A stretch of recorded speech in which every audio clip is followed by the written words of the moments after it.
राजनीतिक दलों ने और बड़े बड़े आला नेताओं ने इस क्षेत्र को, गांधी विधानसभा के क्षेत्र को चारागाह बना दिया है। आज जो हम लोग बैठक कर रहे हैं, बैठक है, इस बैठक का मतलब मोटो यही है कि गांधी विधानसभा को हम लोग किसी कीमत पर चारागाह नहीं बनने देंगे।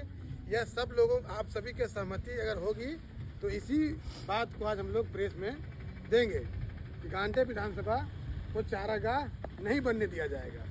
क्या आप लोग इस बात पर सब सहमत हैं?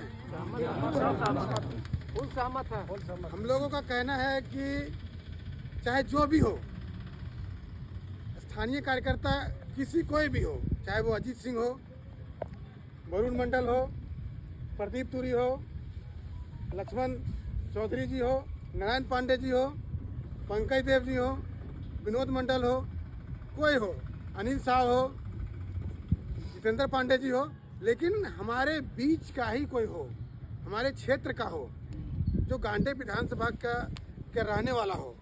क्योंकि घर के टूटने का और घर में का चूने का जो दर्द होता है वो घर के लोगों को ही होता है, पड़ोसी को कभी नहीं हो सकता है।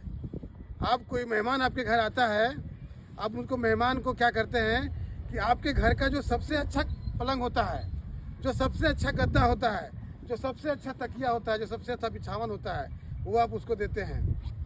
जो सबसे अच्छा खाना होता है, अगर नहीं है तो बगल से मांग के व्यवस्था करके देते हैं। लेकिन आप ये भी जानते हैं कि यदि तूफान आ गया या यदि बारिश होने लगे और हमारे घर का छत चूने लगे तो उसको बचाने के लिए, उसको मरम्मत करने के लिए या उस तूफान से बचाने के लिए आपका परिवार का ही कोई सदस्य उसमें सहयोग करेगा। वो मेहमान आपको कभी सहयोग नहीं कर सकता है। और वो मेहमान जैसे देखेगा कि घर थोड़ा सा गिरने वाला है या धंसने वाला है या पानी से हम भीग जाएंगे, वो मेहमान आपके द्वारा दिया गया जो सबसे बढ़िया आपके घर का तकिया था, जो बिछौना था, वो छोड़ के सबसे पहले भाग जाता है। यही स्थिति यहाँ की है हमारी गांधी विधानसभा की। आपको याद होगा प्रोफेसर जयप्रकाश वर्मा, हमारी भारतीय जनता पार्टी ने उनको इस क्षेत्र से उम्मीदवार बनाया और जिताकर विधानसभा भेजा। आपको मैं थोड़ा उसका अतीत में ले जाना चाहता हूँ। वो जब अपने घर से, अपने पंचायत से पंचायत समिति का चुनाव लड़ते हैं तो वो जीत नहीं पाते हैं, लेकिन इस क्षेत्र से भारतीय जनता पार्टी जब उसको उम्मीदवार बनाती है तो यहाँ का एक एक ईमानदार कार्यकर्ता अपने तन मन और धन लगा करके उसे विधानसभा भेजने का काम करता है। उसके बावजूद भी वो क्षेत्र का विकास नहीं, हमारे क्षेत्र पर ध्यान नहीं देता है। पूरा 5 साल कार्यकाल पूरा करता है, पुनः जब चुनाव आता है तो भारतीय जनता पार्टी पुनः उसको उम्मीदवार बनाती है।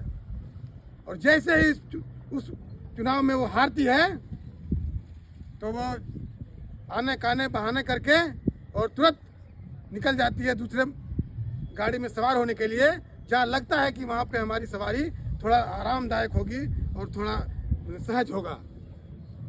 आज देखिए, सरफराज अहमद हमारे गांधी विधानसभा क्षेत्र का नहीं है। इस क्षेत्र ने उसे 3 बार विधायक बनाया। जब उनको मौका दिया तो उनको इस क्षेत्र का विकास करना चाहिए था, लेकिन उन्होंने क्या किया? क्षेत्र के लिए तो कुछ नहीं किया। 4 साल बीत गया और क्या किया कि इस क्षेत्र की जो जन भावना है, जो मत भावना थी, उसको बेचने का काम किया उन्होंने।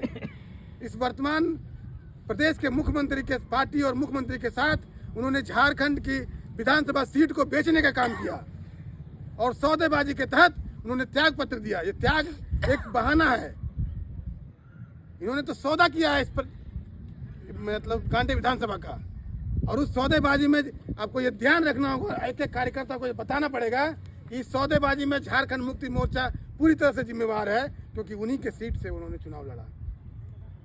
जो चाहती है आज कि इस प्रदेश का जो मुख्यमंत्री है वो भ्रष्टाचार में डूबा हुआ है, उसके गले में जब फांसी का फंदा पड़ रहा है तो वो अपनी कुर्सी को बचाने के लिए, अपने परिवार के पास मुख्यमंत्री का पद रखने के लिए यहाँ से सौदेबाजी करके और सरफराज अहमद को इस त्याग पत्र दिलाया है और पीछे के दरवाजे से अपनी धर्मपत्नी कल्पना सोरेन को चुनाव यहाँ से गांधी विधानसभा से विधानसभा भेजने का और इस प्रदेश का मुखिया बनाने का ये लोग सपना देख रहा है। हम लोग अगर जागेंगे नहीं तो क्या, मैं आप लोगों से जानना चाहता हूँ, क्या हम लोग दूसरे के लिए काम करने के लिए हैं? हमारा घर का बेटा, हमारा घर का भाई, हमारा घर का चचा, हमारा घर का जो आदमी है वो विधानसभा जाने लायक नहीं है क्या? चुनाव हमेशा संगठन लड़ती है। पार्टी जिस भी कार्यकर्ता को उम्मीदवार बनाती है, संगठन तन मन धन लगाकर उसको विधानसभा भेजने का काम करती है। तो हम लोग पार्टी से आग्रह करेंगे, हम लोग पार्टी से विनती करेंगे कि हमारे बीच में से ही हमारे क्षेत्र के लोगों को इस बार उम्मीदवार बनाइए। और मोदी जी तो कहते हैं कि वोकल फॉर लोकल, ये वोकल फॉर लोकल वो कहते हैं, हम लोगों को भी वो कहते हैं, तो हम लोगों को सुनना पड़ेगा, उनके विचारों को मानना पड़ेगा और हम लोगों को वोकल होना पड़ेगा।